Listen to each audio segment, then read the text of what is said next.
English విద్యార్థులకు గొప్ప అవకాశం. జూనియర్ లైన్మెన్ ఉద్యోగాల కొలువులలో గొప్ప ప్రభంజనం సృష్టించిన Inspire India Academy Prashant Varma సారథ్యంలో శిక్షణ తీసుకున్న వారిలో 60% పైగా ఉద్యోగాలను సాధించిన సంస్థ ఇన్స్పైర్ ఇండియా అకాడమీ. తెలుగు మరియు ఇంగ్లీష్ మీడియం విద్యార్థులకు సులభతరంగా అర్థమయ్యే విధంగా పాఠ్యాంశాల బోధన మా ప్రత్యేకత. క్రమం తప్పకుండా డైలీ వీక్లీ టెస్టులు కండక్ట్ చేస్తూ విద్యార్థుల అవగాహన అంచనా వేస్తూ శిక్షణ ఇవ్వడం మా లక్ష్యం. ఆన్లైన్ మరియు ఆఫ్లైన్ సదుపాయం కలదు. Digital assistant, communication constable, junior linemen కొత్త బ్యాచ్లు ప్రారంభమైనవి. ఇప్పుడే రిజిస్టర్ చేసుకున్నటకు సంప్రదించండి 6309398306. Inspire India academy mobile app Google play store యందు కలదు. ఇన్స్పైర్ ఇండియా అకాడమీ డైరెక్టర్ ప్రశాంత్ వర్మ. మా బ్రాంచ్లు హైదరాబాద్, హన్మకొండలో కలవు. Hi, hello viewers, welcome to inspire India academy. Viewers, Telangana రాష్ట్రంలో నోటిఫికేషన్ల యొక్క పరంపర కొనసాగుతూ ఉంది.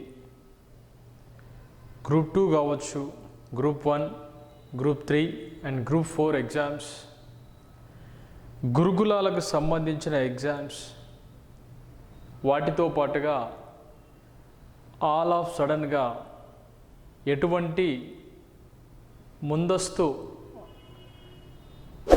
సమాచారం లేకుండా టెట్ నోటిఫికేషన్ కూడా వచ్చింది. మనం ఊహిస్తున్నట్టుగానే టెట్తో పాటుగా డిఎస్సికి సంబంధించిన నోటిఫికేషన్ కూడా బిఫోర్ ఎలక్షన్ వస్తుంది. అలానే మన కరెంట్ డిపార్ట్మెంట్లో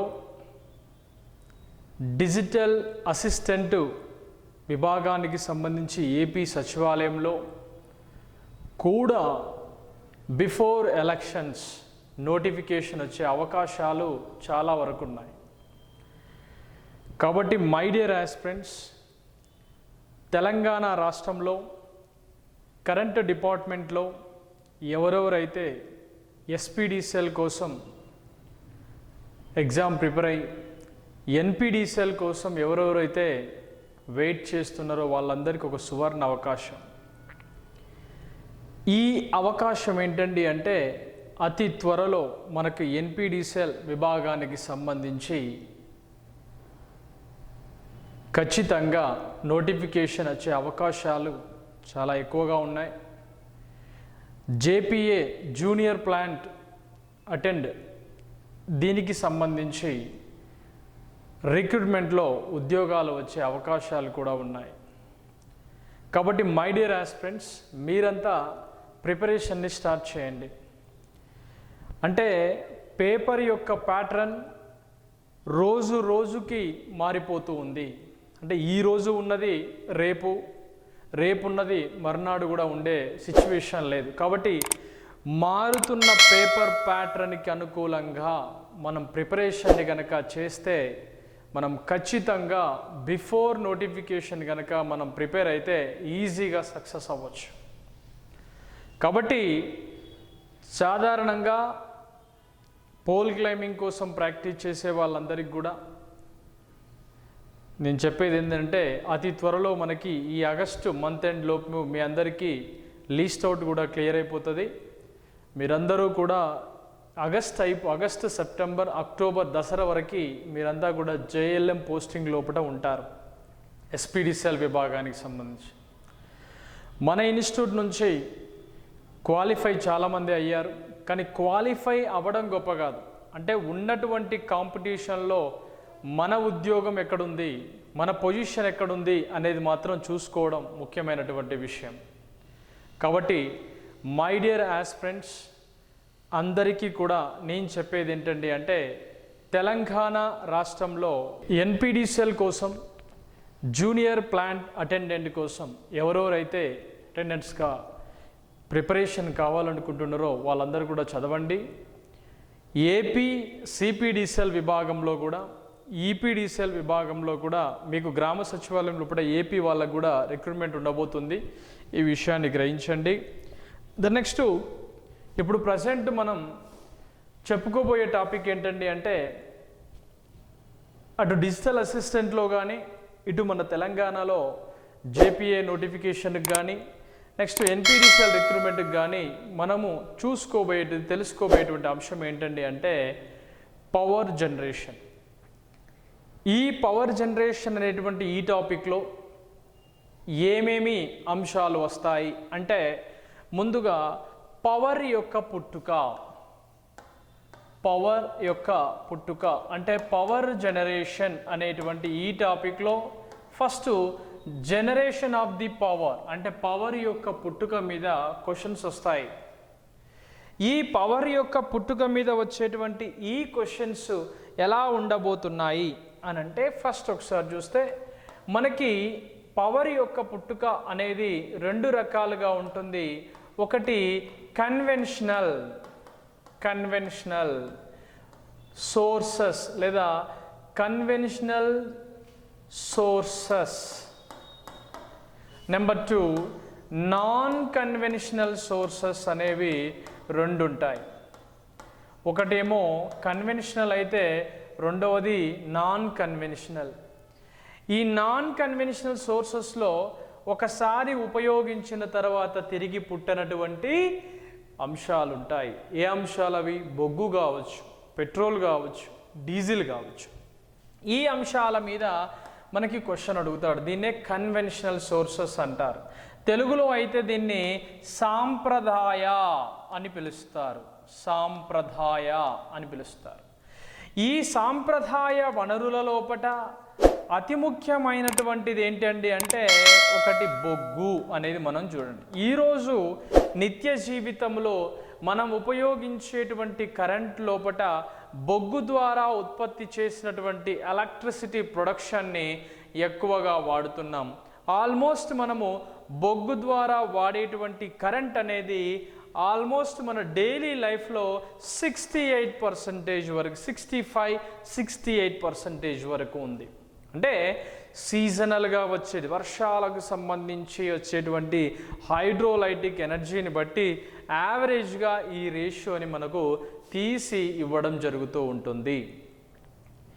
నెక్స్ట్ మనకి రీసోర్సెస్ పరంగా బొగ్గును ఉపయోగించి మనం చేసేటువంటి ప్లాంట్ని ఏమంటారంటే థర్మల్ పవర్ ప్లాంట్ అని పిలుస్తారు. చాలా ఇంపార్టెంట్ ఈ ప్లాంట్, థర్మల్ పవర్ ప్లాంట్ అని పిలుస్తారు. ఈ థర్మల్ పవర్ ప్లాంట్ లోపల మనం బాగా గుర్తుంచుకోవాల్సినటువంటి అంశాలు ఉంటాయి. ఏంటి అంశాలు సార్ అని అంటే, థర్మల్ పవర్ ప్లాంట్ లోపల ప్రాథమికంగా మనకి ఉపయోగపడేటువంటి అంశాలు ఇవి. ఒకటి కోల్, అంటే దాదాపుగా థర్మల్ పవర్ ప్లాంట్లో ఉపయోగించేటువంటి బొగ్గు ఏ రకమైనటువంటి బొగ్గు అని మిమ్మల్ని అడిగాడు అనుకోండి, బిట్యూమినస్ బొగ్గు అంటారు. ఏ బొగ్గు అండి? బిట్యూమినస్ బొగ్గు అంటారు. బిట్యూమినస్ కోల్గా పిలుస్తారు. ఈ బిట్యూమినస్ కోల్ అనేది భారతదేశంలో అత్యధికంగా లభిస్తుంది. కాబట్టి మన ప్రధానమైనటువంటి సోర్స్ ఏదైతే ఉందో ఆ సోర్సే బిట్యూమినస్ బొగ్గు. ఈ బిట్యూమినస్ బొగ్గులో కార్బన్ యొక్క లెవెల్స్ దాదాపుగా 60% నుంచి 65% వరకు ఉంటాయి ఈ బొగ్గు లోపట. దీనికన్నా బెస్ట్ క్వాలిటీ ఆఫ్ కోల్ ఏదైనా ఉంది అంటే అది ఆంథ్రసైట్ అనేది బెస్ట్ క్వాలిటీ ఆఫ్ కోల్ అంటారు. దీనిలో 80 to 85% వరకు కార్బన్ లెవెల్స్ ఉంటాయి. అంటే ఇది బెస్ట్, మన కాడ దొరకదు. ఇది చాలా రేర్ కేసెస్ లోపల మాత్రమే ఇది అవైలబిలిటీగా ఉంటుంది. మన కాడ ఇది దొరకదు. ఎక్కువగా మన దగ్గర లభించే కోల్ ఏదైతే ఉందో ఆ కోల్ని బిట్యూమినస్ కోల్గా మనం పిలుచుకోవడం జరుగుతూ ఉంటుంది. ఈ బిట్యూమినస్ కోల్ అనేది మన ఇండియాలో ఎక్కువగా లభిస్తుంది కాబట్టి థర్మల్ పవర్ ప్లాంట్ని తీసుకోవడం జరిగింది. ఆ థర్మల్ పవర్ ప్లాంట్లో ఈ 60 to 65% ఉన్న కార్బన్ అనేది హైలీ ఎఫిషియన్సీగా ఉంటుంది. దీన్ని కోల్ ఇండియా లిమిటెడ్ CIL వారు, సింగరేణి కాలరీస్ కంపెనీ లిమిటెడ్ అని వాళ్ళు, SCCL వాళ్ళు ఈ బొగ్గును తవ్వి మనకిస్తే ఆ బొగ్గుతోని మనం విద్యుత్ ఉత్పత్తి చేసుకుంటున్నాం. ఆ విద్యుత్ ఉత్పాదన చేసేటువంటి క్రమంలో మనం వాడేది సెకండ్ గ్రేడ్ ఆఫ్ కోల్ అని పిలుస్తారు. రెండవ రకం బొగ్గు, సెకండ్ గ్రేడ్ ఆఫ్ కోల్గా దీన్ని పిలుచుకోవడం జరుగుతూ ఉంటుంది. ఇది ఆల్మోస్ట్ 60-65% వరకు ఉంటుంది. ఈ కోల్ అనేది మన దేశంలో ఎక్కువగా లభిస్తుంది, అందుకే దీన్ని ఎక్కువ వాడుతూ ఉన్నాం కొనడం లేకుండా. రెండో విషయం ఏంటంటే అసలు ఒక థర్మల్ పవర్ ప్లాంట్ లోపల మనకి ఏ విధమైనటువంటి ప్రశ్నలు వచ్చేటువంటి సరళి ఉంది. థర్మల్ పవర్ ప్లాంట్ విషయానికి వస్తే జనరల్గా మనకి క్వశ్చన్స్ అడిగేటువంటి ప్యాటర్న్ ఎలా ఉండబోతుంది అనేది చూద్దాం. Okay, next thermal power plant లోపల మనకు ఉపయోగపడేటువంటి సైకిల్ని రాంకైన్ సైకిల్ అని పిలుస్తారు. వెరీ ఇంపార్టెంట్ ఈ సైకిల్. ఏ సైకిల్ అండి? రాంకైన్ సైకిల్ అని పిలుస్తారు. థర్మల్ పవర్ ప్లాంట్లో ఉపయోగపడేటువంటి సైకిల్ ఏంటి? Rankine cycle. సైకిల్ అంటే తొక్కే సైకిల్ కాదు, వలయ సూత్రము అని అర్థం. ఈ రాంకైన్ వలయ సూత్రము ఆధారంగా మనం పవర్ని మనము పొందడం జరుగుతూ ఉంటుంది. ఈ రాంకైన్ వలయ సూత్రం అనేది దేన్ని బట్టి ఉంటుందంటే, one is pressure, another it is vapour. అంటే పీడనానికి మరియు వేపర్కి సంబంధించినటువంటి ఈ అంశాల పరంగా ఉంటుంది. ఏంటి సార్ అంటే, ఒక వాటర్ని మనం తీసుకున్నప్పుడు ఆ వాటర్ని మనం హీట్ చేస్తే దాని నుంచి వచ్చేటువంటి ఆ వేపర్ వల్ల మనం ఏ విధంగా ప్రాసెస్ని కంటిన్యూ చేస్తున్నాం అనే విషయాన్ని బట్టి ఈ రాంకైన్ సైకిల్ ఉంటుంది. అంటే ది హీట్ ఈజ్ అప్లైడ్, అంటే మనం ఉష్ణాన్ని అప్లై చేయడం కోసం మనం కోల్ని వాడుతున్నాం కదా. ఈ హీట్ అనేది మనకి స్టీమ్ ఎనర్జీగా మారుతుంది. ఆ స్టీమ్ ఎనర్జీ మనకి పవర్ని అందించడం జరుగుతూ ఉంటుంది. దాంట్లో టైప్స్ కూడా చాలా ఉంటాయి. ఈ సైకిల్ని ఏమని పిలుస్తారు? రాంకైన్ సైకిల్ అంటారు. అదేందో చూద్దాం. The first energy it is heat energy. Heat energy నుంచి మనకి వచ్చేది స్టీమ్ ఎనర్జీ. స్టీమ్ ఎనర్జీ నుంచి మనకి వచ్చేది దెన్ నెక్స్ట్ కైనటిక్ ఎనర్జీ అని పిలుస్తాము. ఇది మనకు టర్బైన్ టైం దగ్గర వస్తుంది. దీని నుంచి మనకి మెయిన్ ప్రాసెస్ ఇలా వెళ్ళిపోయిన తర్వాత దీనిలో మనకు మిగిలేది ఏంటండి అంటే నెక్స్ట్ వచ్చేది మన కండెన్సేషన్ అని పిలుస్తారు. ఈ కండెన్సేషన్ తర్వాత మనకి వచ్చేది ఇంకోటి ఏంటంటే వాటర్ పంప్స్ అంటారు. వీటిని ఫీడ్ వాటర్ పంప్స్ అంటారు. ఇవి రెండు రకాలుగా ఉంటాయి. లో pressure, high pressure feed water pumps అంటారు. లో ప్రెషర్కి హై ప్రెషర్కి ఏమేమి వ్యత్యాసాలు ఉంటాయో మనం చూడబోతున్నాం. రెడీయా? నెక్స్ట్ ఫస్ట్ మంచిగా చూడండి ఒకసారి. రాంకైన్ సైకిల్లో ఏం జరగబోతుంది అనేది చూద్దాం. ఏం లేదు, జస్ట్ ఇది ది రేషియో ఆఫ్ ఎఫిషియన్సీ అంటాం, లేదా థర్మల్ రేషియో అని పిలుస్తారు.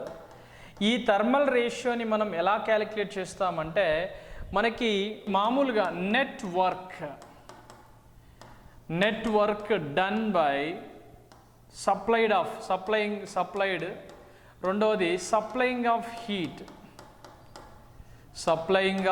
హీట్. ఈ యొక్క కాన్సెప్ట్ మీదనే మన క్వశ్చన్ అంతా రైజ్ అవుతుంటుంది.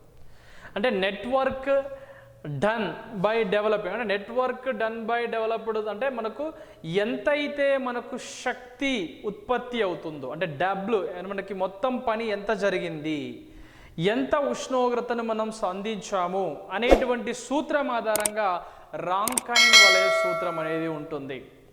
అసలు వాస్తవానికి ఇది మనకు లేని సిలబస్ కానీ మనం ఇంకా డెప్త్గా నేర్చుకోవాలి కదా. అందుకోసమే ఇంకా డెప్త్గా నేర్చుకోవడం ప్రయత్నం చేయవలసి ఉంటుంది. ఈ రాంకైన్ వలయ సైకిల్ లోపల థర్మల్ ఎఫిషియన్సీ ఎంత ఉంటుంది సార్ అని చెప్పాను ఇంతకుముందు? 35-45%, 35 నుంచి 45% వరకు ఉంటుంది. ఎలా గీస్తారు, ఏం చేస్తారో చూద్దాం. ఒకసారి వినండి.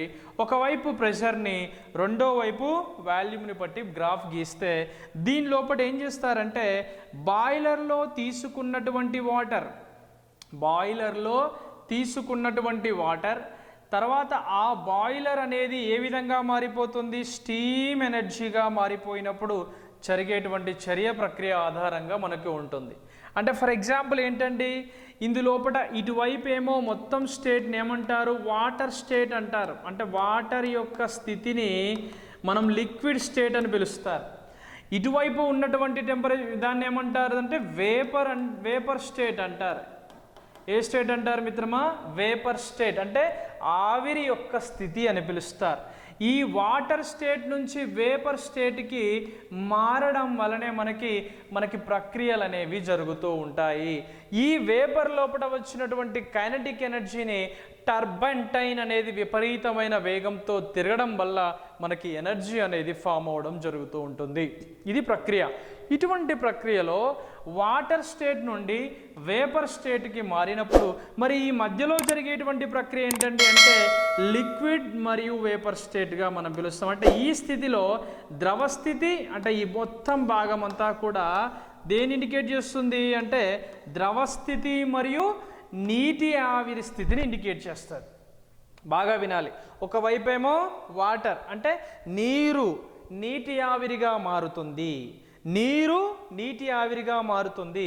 అంటే ఇక్కడి దాకా ఉన్నటువంటి స్థితిని సాచురేషన్ వాటర్ అంటారు లేదా సాచురేషన్ లిక్విడ్ స్టేట్ అంటారు. ఇటువైపు ఉన్నటువంటి స్థితిని సాచురేషన్ వేపర్ స్టేట్ అంటారు.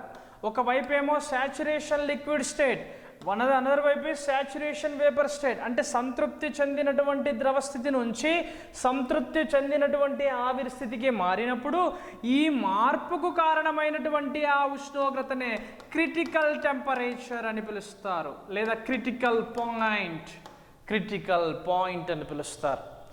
అంటే క్రిటికల్ పాయింట్ అన్నా క్రిటికల్ టెంపరేచర్ని ఉపయోగించి జరిగేటువంటి ప్రక్రియ అన్నా ఒకటే. అంటే ద్రవస్థితి నుంచి వాయుస్థితికి మారింది. వేపర్ అంటే ఇది వాయుస్థితి, గ్యాస్ స్టేట్ అని పిలుస్తారు. ఈ స్టేట్ లోపల ఈ క్రిటికల్ పాయింట్ అనేది మనకి ఏ విధంగా ఉంటుంది అంటే దాని రేషియోని బట్టి ఉంటుంది. మనం ఎంతైతే పని చేశామో ఆ చేసినటువంటి పని ఎంతైతే మనం హీట్ని సప్లై చేశామో దాన్ని బట్టి ఈ యొక్క స్టేట్ అనేది ఉండడం జరుగుతూ ఉంటుంది. కాబట్టి మై డియర్ ఆస్పిరెంట్స్, ఇది ఒక చిన్న విషయం. దీన్ని బట్టి ఎన్నైనా క్వశ్చన్స్ అడుగుతాడు. ఈ గ్రాఫ్ని ఇచ్చేస్తాడు. ఇక్కడ వేపర్ అనొచ్చు, ఇక్కడ మనకు వాల్యూమ్, వి అంటే వాల్యూమ్ అని అంటాం, పి అంటే మనకు ప్రెషర్ అంటాం. ఈ ప్రెషర్కి ఈ వాల్యూమ్కి మధ్య గీసినటువంటి ఈ గ్రాఫ్లో ఏది సాచురేషన్ లిక్విడ్ స్టేట్, ఏది సాచురేషన్ వేపర్ స్టేట్, ఏది క్రిటికల్ స్టేట్ మరియు ఏది వేపర్ స్టేట్ అని కూడా మనం చూసుకోవాలి. ఓకేనా? మనకు కావలసింది ఏంది? నీరు నీటి ఆవిరిగా మారాలి. ఆ నీటి ఆవిరి అనేది టర్బైన్ తిప్పేసి దాని పనిని అది చేస్తూ ఉంటుంది. కాబట్టి ప్రతి చర్య కూడా ఇంపార్టెంటే. కాబట్టి గ్రాఫ్ ఆధారంగా దీన్ని వివరించాడు. కాబట్టి ఈ సైకిల్ని రాంకైన్ సైకిల్ అంటారు. రాంకైన్ సైకిల్ అంటే తెలుగులో వలయం అంటే ఇట్లా గుండ్రంగా ఉంటుంది అని అర్థం. ఓకే, ఇటువంటి స్థితి ఎలా ఉందో ఒకసారి చూద్దాం. ఈ రాంకైన్ వలయ సూత్రం లోపట మళ్ళీ ఒకసారి ఇదేమో ప్రెషర్, ఇదేమో వాల్యూమ్గా తీసుకుంటే ఇక్కడ మనకు కనిపించేటువంటి గ్రాఫ్ ఇలా మనం తీసుకుంటే ఈ స్టేట్లో జరిగేటువంటి మార్పులు చూద్దాం. ఇక్కడ ఏం జరుగుతుందంటే మెయిన్గా ఫస్ట్ మెకానిజం దేని మీద ఆధారపడి ఉంటుందంటే బాయిలర్ పై ఉంటుంది. దేని మీద ఉంటుందండి? బాయిలర్. ఈ బాయిలర్ నుంచి మనకి ఎక్కడికి వస్తుంది అంటే టర్బైన్ మీదకి వస్తుంది. టర్బైన్ మీదకి వస్తుంది. టర్బైన్ నుంచి వచ్చినటువంటి ఆ యొక్క నీరు అనేది దేని మీదకి వస్తుందంటే కండెన్సర్ మీదకి వస్తుంది. కండెన్సర్ నుంచి ఏడికి వస్తుంది మరి అంటే ఫీడ్ వాటర్ పంప్స్లోకి వస్తుంది. ఫీడ్ వాటర్ పంప్స్ నుంచి మళ్ళీ ఎందులోకి వస్తాయి? బాయిలర్లోకి వస్తాయి. It is a process. ఇది అంతా కూడా చూడ్డానికి ఇలా సైకిల్లా ఉంది కాబట్టి దీన్ని ఏమని పిలుస్తారు? రాంకైన్ సైకిల్ అని పిలుస్తారు. రాంకైన్ సైకిల్ వల్ల మోడ్రన్ థర్మల్ పవర్ ప్లాంట్ యొక్క సామర్థ్యం 35 to 45% వరకు ఉంటుంది. ఈ సైకిల్ అనేది చాలా ముఖ్యమైనటువంటి సైకిల్. ఈ సైకిల్లో ఏం జరుగుతుంది అంటే when we are apply the heat ఎనర్జీని అప్లై చేసినప్పుడు దాని నుంచి వచ్చేటువంటి ఎనర్జీని బట్టి మనకి ఇది జరుగుతూ ఉంటుంది. బాగా వినాలి. ఇక్కడ ఏం జరుగుతుంది సార్? ఫస్ట్ ఏం జరుగుతుంది మెకానిజంలో అనేది ఒకసారి చూద్దాం. ఫస్ట్ ఇది బాయిలర్ కదా, ఇది బాయిలర్. ఏంటండి ఇది? బాయిలర్. చూద్దాం. ఇది బాయిలర్ లోపల మనకి QS అంటే సప్లయింగ్ ఆఫ్ హీట్ అని పిలుస్తారు. అంటే ఉష్ణాన్ని మనం బాయిలర్లో అందిస్తాం. ఉష్ణాన్ని దేనికి అందిస్తాం? మనం బాయిలర్లకి అందిస్తాం. ఈ సందర్భంలో నువ్వు టెంపరేచర్ని అందిస్తున్నావు కాబట్టి, జస్ట్ ఉష్ణాన్ని మాత్రమే అందిస్తున్నావు కాబట్టి ప్రెషర్లో ఎటువంటి మార్పు ఉండదు. ఆ ప్రెషర్ అనేది స్థిరంగా ఉంటుంది. ప్రెషర్ను మార్చడం లేదు. దేన్ని మారుస్తున్నాం? ఉష్ణాన్ని మాత్రమే మారుస్తున్నాం. అంటే మనం సప్లయింగ్ ఆఫ్ హీట్ని పెంచుతూ ఉన్నాం. ఎంత పెంచవచ్చు సార్ అంటే ఆల్మోస్ట్ మనం 540 డిగ్రీస్ నుంచి 1000 డిగ్రీస్ సెల్సియస్ వరకు మనం పెంచుకోవచ్చు సప్లయింగ్ ఆఫ్ హీట్. ఎందులో? బాయిలర్లో. ఈ బాయిలర్లో పోసేటువంటి నీరు కూడా pH ఎంత ఉండాలి అని అంటే 7 ఉండాలి. pH వాటర్ ఖచ్చితంగా ఎంత ఉండాలి? 7 ఉండాలి. దీని గురించి మనం తర్వాత చూద్దాం. ఫస్ట్ అంటే సప్లయింగ్ ఆఫ్ హీట్ లోపల QS అనేది మనకు వస్తుంది. ఈ QS అనేది ఏం చేస్తుందండి అంటే H2 మైనస్ H1 అంటే టర్బైన్ టైన్లో వచ్చేటువంటి హీట్ టెంపరేచర్కి దీనిలో కలిగేటువంటి మార్పు H1కి మధ్యలో వస్తుంది కాబట్టి దీన్ని ఏమంటారు? QS అంటారు. దీన్నే supplying of heat H2 minus H1గా మనం డిరైవ్ చేస్తాం.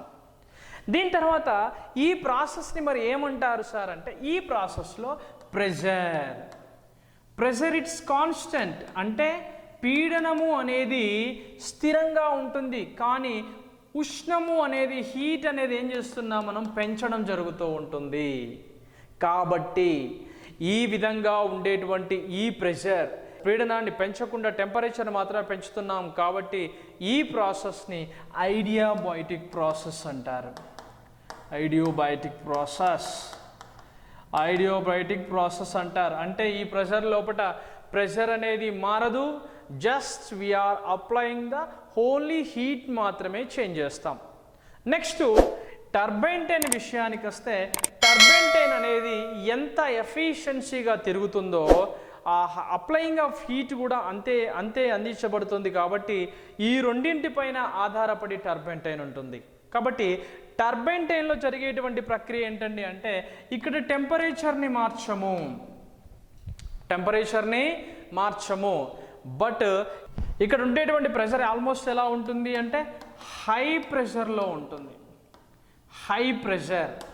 హై ప్రెషర్లో ఉంటుంది. ఇక్కడ ఉండేటువంటి టెంపరేచర్ అంతా ఎలా ఉంటుందండి? హై ప్రెషర్లో ఉంటుంది. High pressure temperature is constant. ఈ యొక్క సిచ్యువేషన్లో ఎంట్రోపీ ఈజ్ ఈక్వల్ కాబట్టి దీన్ని ఐసో ఎంట్రోపిక్ ప్రాసెస్ అంటారు, లేదా ఐసో ఎంట్రోపిక్ స్టేట్ అని కూడా పిలుస్తారు. ఇదేమో ఐడియాబయాటిక్ ప్రాసెస్ అయితే ఇదేమవుతుంది? ఐసో ఎంట్రోపిక్ ప్రాసెస్ అని కూడా పిలుస్తారు.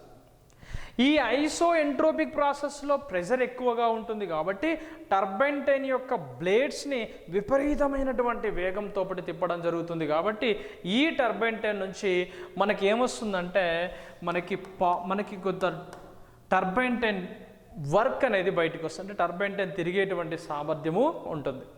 దీన్ని WTతో సూచిస్తారు. ఈ WTని మళ్ళీ మనం ఏమంటామంటే H2 మైనస్ H3గా ఇండికేట్ చేస్తారు. H2 మైనస్ H3గా ఇండికేట్ చేస్తారు. నెక్స్ట్ ఏంటి? కండెన్సర్ లోపల ప్రాసెస్ ఏంటి ఇక్కడ అంటే ఇక్కడ చూడండి ప్రెషర్ కాన్స్టెంట్, మళ్ళీ కాన్స్టెంట్ ప్రెషర్, బట్ ఏం మారుతుంది ఇక్కడ? టెంపరేచర్ చేంజ్ అవుతుంది. అంటే ఇక్కడ ఉన్నటువంటి హై అమౌంట్ ఆఫ్ హీట్ తీసుకున్నటువంటి ఆ వాటర్ స్టీమ్గా మారితే ఆ స్టీమ్కి ఉండేటువంటి టెంపరేచర్ ఎక్కువ కాబట్టి అలా ఎక్కువ ఉండేటువంటి ఆ టెంపరేచర్ని ఈ కాన్స్టెంట్ ప్రెషర్ లోపల ఏది తీసేస్తుంది? కండెన్సర్ తీసేస్తుంది. అంటే ఇక్కడ the water vapours to change the water అంటే ఇక్కడ నీటి ఆవిరి కాస్త ఏ విధంగా మారింది? నీరుగా మారింది. ఈ సందర్భంలో ప్రెషర్ కాన్స్టెంట్గా ఉంది, టెంపరేచర్ డిక్రీజ్గా ఉండడం జరుగుతుంది. ఇది ఒక రకమైనటువంటి situation. It is also one adiabatic situation అని పిలుస్తారు. ఇక్కడ ఐడియాబయాటిక్ సిచ్యువేషన్ లోపల కండెన్సర్ విషయానికి వస్తే మనకు జరిగినటువంటి పనిని ఎలా పిలుస్తారంటే ఇందులోపల QR అని పిలుస్తారు. ఎలా పిలుస్తారు? QR అంటే ఏంటంటే rejected heat. R means rejected అంటే ఏంటిది? ఈ ఉష్ణాన్ని వ్యతిరేకించి నీటి ఆవిరిని నువ్వు వెళ్ళేసి నువ్వు నీరుగా మారు అని మార్చింది కాబట్టి హీట్ని రిజెక్ట్ చేస్తారు కాబట్టి దాన్ని క్యూఆర్గా పిలిస్తే ఈ క్యూఆర్ ఈజ్ ఈక్వల్ ఏంటంటే అంటే H3 - H4గా దీన్ని ఇండికేట్ చేస్తారు. H3 - H4గా ఇండికేట్ చేస్తారు. దెన్ నెక్స్ట్ ఏంటి ఫీడ్ వాటర్ పంప్స్. ఇవి లో ప్రెషర్లో ఉంటాయి, హై ప్రెషర్లో ఉంటాయి. కాబట్టి ఇక్కడ చూడండి ఫీడ్ వాటర్ పంప్స్ అనేవి ఇవి ఎలా ఉంటాయంటే చేసేటువంటి పని ఇది అంటే బాయిలర్, కండెన్సర్ అండ్ టర్బైన్తో పోలిస్తే ఫీడ్ వాటర్ పంప్స్ చేసేటువంటి పని చాలా స్వల్పంగా ఉంటుంది. అలా చాలా స్వల్పంగా ఉండేటువంటి ఈ ఫీడ్ వాటర్ చేసేటువంటి ఈ పని అనేది మెయిన్గా దేనిపైన ఆధారపడి ఉంటుంది అంటే వాటర్ పంప్స్ అని పిలుస్తాము. ఈ వాటర్ పంప్స్లో చేసేటువంటి పని ఆల్మోస్ట్ మనకి ఎలా కనిపిస్తుంది అంటే H1 - H4గా ఇండికేట్ చేస్తారు. Heat 1 - H4. ఇక్కడ H అంటే హీట్గా చూసుకోండి, ఇది మీకు కనిపిస్తూ ఉండేటువంటి process. This is the Rankine cycle. ఏ సైకిల్ అండి? Rankine cycle. 1 is H2 - H1, H2 - H3, H3 - H4, H1 - H4గా మనం ఇండికేట్ చేస్తాం. ఈ సైకిల్ లోపల ఇటు ఉండేటువంటి ఈ స్టేట్ని లిక్విడ్ స్టేట్ అంటాం, ఇటు ఉండేటువంటి స్టేట్ని వేపర్ స్టేట్ అంటాం, ఇక్కడ ఉండేటువంటి పాయింట్ని క్రిటికల్ పాయింట్గా పిలుస్తారు, ఇక్కడ ఉండేటువంటి పాయింట్ని లిక్విడ్ కమ్ వేపర్ స్టేట్గా మనం పిలుచుకోవడం జరుగుతూ ఉంటుంది. ఇది చూసుకుంటే అర్థమవుతూ ఉంటుంది. వాస్తవానికి మరి ఇక్కడ ఏం జరిగింది? ఇక్కడ నెట్వర్క్ డన్ అంటే మొత్తము జరిగినటువంటి పని సప్లయింగ్ ఆఫ్ హీట్, ఎంత ఉష్ణోగ్రతనైతే అందిస్తున్నామో ఆ ఉష్ణోగ్రత పరంగా మనం తీయాలి కాబట్టి అది చివరిగా వస్తుంది. ఫస్ట్ అయితే ఇది చూడండి, టోటల్ నెట్వర్క్ ఎలా చూస్తారు? ఫస్ట్ QS అంటే సప్లయింగ్ ఆఫ్ హీట్, అంతే కదా. ఇది 1 to 2 ప్రాసెస్, 1 నుండి 2కు జరిగింది కదా. నెంబర్ 2 దీనిలో ఏమొచ్చింది? H2 - H1. Then next 2 to 3. ఇక్కడ ఏమొచ్చింది? WT అంటే వర్క్ డన్ బై టర్బైన్ అంటే H2 - H3. నెక్స్ట్ 3 to 4 ఇక్కడ ఏమొచ్చింది అంటే హీట్ రిజెక్షన్ కదా, అంటే హీట్ రిజెక్షన్ కాబట్టి QR is equal H3 - H4. Then next 4 to 1 ఇది ఎవరు చేశారు? Feed water pumps equals to H1 - H4. ఇది ఎక్కడ జరిగింది? ఇది బాయిలర్లో జరిగింది. ఇది ఎందులో జరిగింది మరి? ఇది టర్బైన్లో జరిగింది.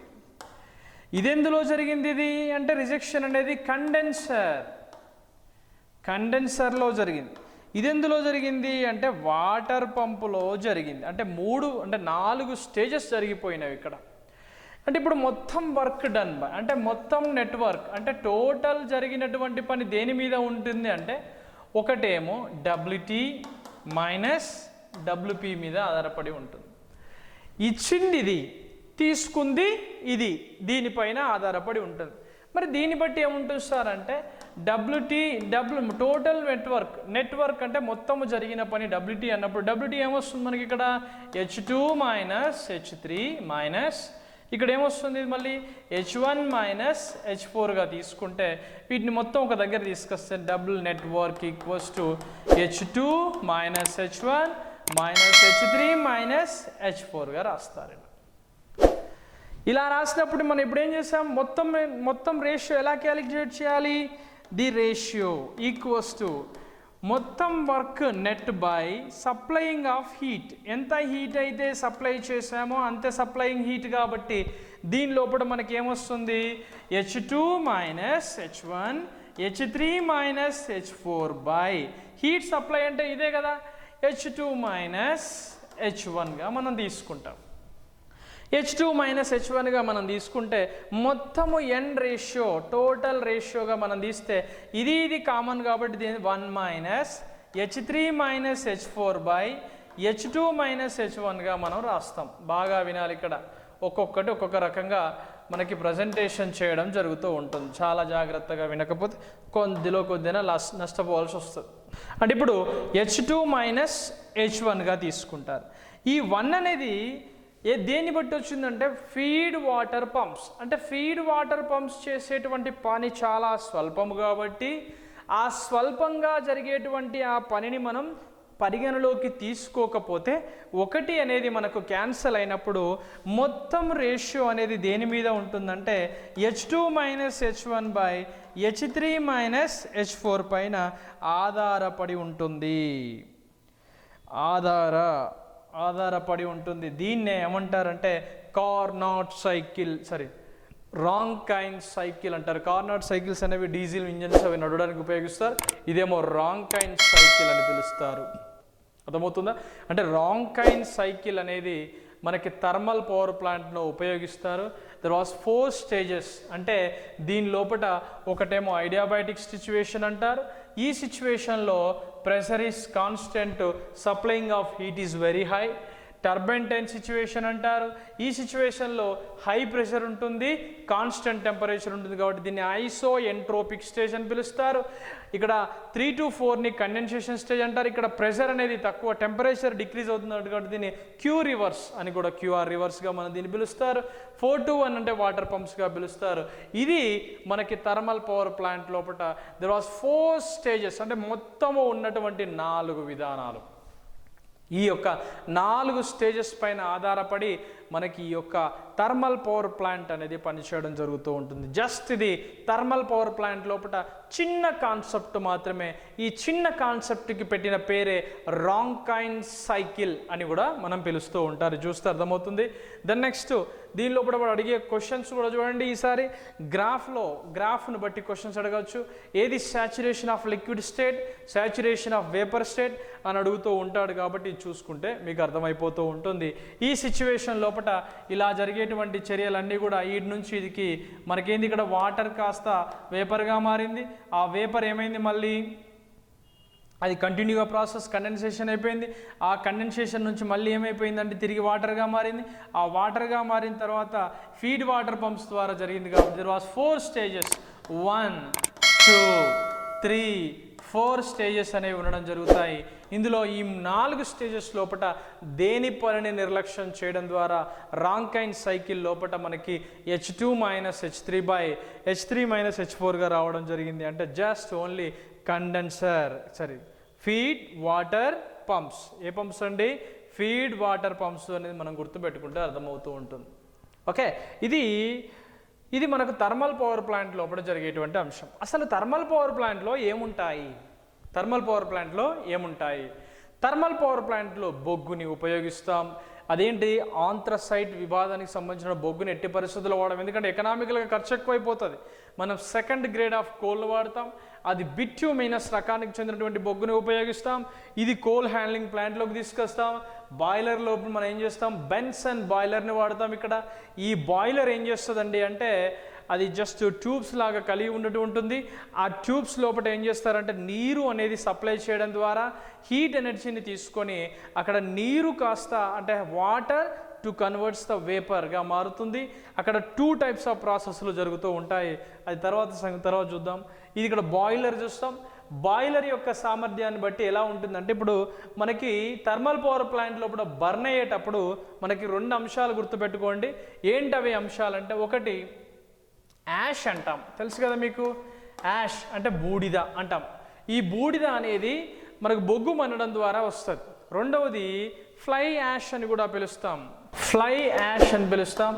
ఈ యాష్ అనేది ఎలా ఉంటుందంటే మనకి బూడిదతో కలిసి ఉంటుంది కానీ మరి పొగ రూపంలో ఉంటుంది. ఈ రెండింటి మిశ్రమాన్ని కలిసినటువంటి ఈ యొక్క ఫ్లై యాష్ని ఏం చేస్తారంటే వాతావరణంలోకి పంపేటప్పుడు మనకు ముఖ్యంగా ఉపయోగపడేది ఏంటంటే ఎలక్ట్రోస్టాటిక్ ప్రెసిపిటేటర్స్ అనేవి ఉపయోగపడతాయి. ఎలక్ట్రోస్టాటిక్ ప్రెసిపిటేటర్లు అనేవి థర్మల్ పవర్ ప్లాంట్ లోపల ఆల్మోస్ట్ ఎంత సామర్థ్యాన్ని కలిగి ఉంటాయంటే 99.9% సామర్థ్యాన్ని కలిగి ఉంటాయి. అంత బాగా పనిచేస్తాయి ఇవి. అంటే ఈ రెండింటి మధ్యలో వచ్చేటువంటి ఇంకొక గ్యాస్ ఉంటుంది. ఆ గ్యాస్నే ఫ్లూ గ్యాస్ అని మనం పిలుస్తాం. ఈ ఫ్లూ గ్యాస్ లోపల కార్బన్ డయాక్సైడ్ ఉంటుంది, తర్వాత నీరు కూడా ఉంటుంది, ఆక్సిజన్ ఉంటుంది, దాదాపుగా 60% కన్నా ఎక్కువ నైట్రోజన్ అనేది ఉండడం జరుగుతూ ఉంటుంది. ఆ ఫ్లూ గ్యాస్ని ఉపయోగించుకొని తిరిగి బాయిలర్ యొక్క సామర్థ్యాన్ని పెంచడానికి మనకు ఉపయోగపడేటువంటి పరికరాన్నే ఎకానమైజర్ అని పిలుస్తారు. అంటే బాయిలర్ యొక్క దక్షతని పెంచడానికి ఉపయోగపడే పరికరంగా దేన్ని పిలుస్తారు అంటే ఎకానమైజర్ని పిలుస్తూ ఉంటారు. ఈ ఎకానమైజర్ అనేది మనకు ముఖ్యం. ఎకానమైజర్ తర్వాత ఇంకా ఏది ఎఫెక్టివ్గా పనిచేస్తుంది అంటే ఎయిర్ ప్రీ హీటర్స్ కూడా మనకి బాయిలర్ యొక్క సామర్థ్యాన్ని పెంచుతాయి. ఈ రెండింటికి కూడా ఒకటే మెటీరియల్, ఆ గ్యాస్ని ఏమంటారు ఫ్లూ గ్యాస్ అంటారు.